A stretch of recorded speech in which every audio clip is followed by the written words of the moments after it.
The Soul of Man Under Socialism.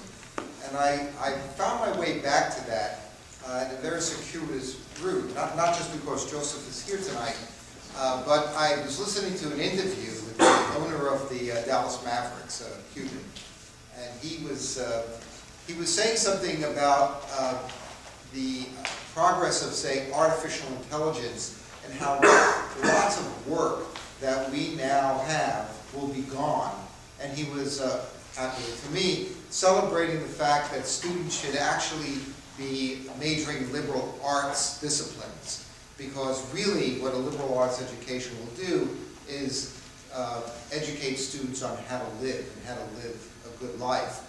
And so I was thinking, this idea of machines taking over all of the drudgery of human work to free us so that we can all, indulge in more creative aspects. This is a long history, and I found my way back to Oscar Wilde's essay, The Soul of Man Under Socialism.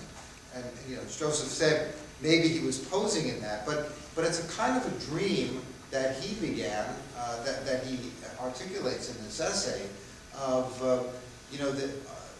under socialism. And he said, and it wasn't a kind of Marxian socialism with the exactitude and science that Marx had. It was an aesthetic kind of socialism, and a dream that the industrialization would free workers and free property owners from all of their obligations, and that it would allow the humans of all sorts to really explore the imaginative qualities of what makes us human.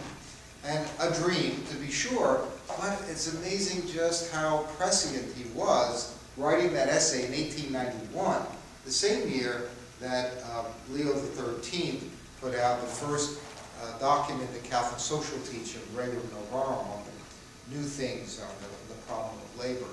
So, I mean, Wilde's legacy and what he was thinking is not just, of course, of his great literature, but ideas like this that will all be freed from the drudgery of labor to explore what it really means to be human.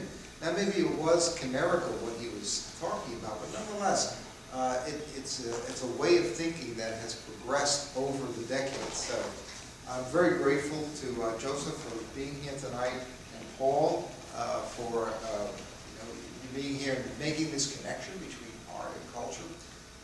And I would like to now turn it back over to Christine. I just have two announcements of two special events we have coming up.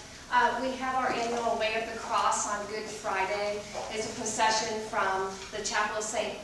Basil, which is here on campus, and we walk, stopping at certain stations, to the Sacred Heart Cathedral, and that's on Good Friday. And then our next Crossroad event is In the Eye of the Storm, Archaeology in the Midst of War in Syria. And we are grateful to be collaborating with the Houston Museum of Natural Science, Dr. Charles Stewart from US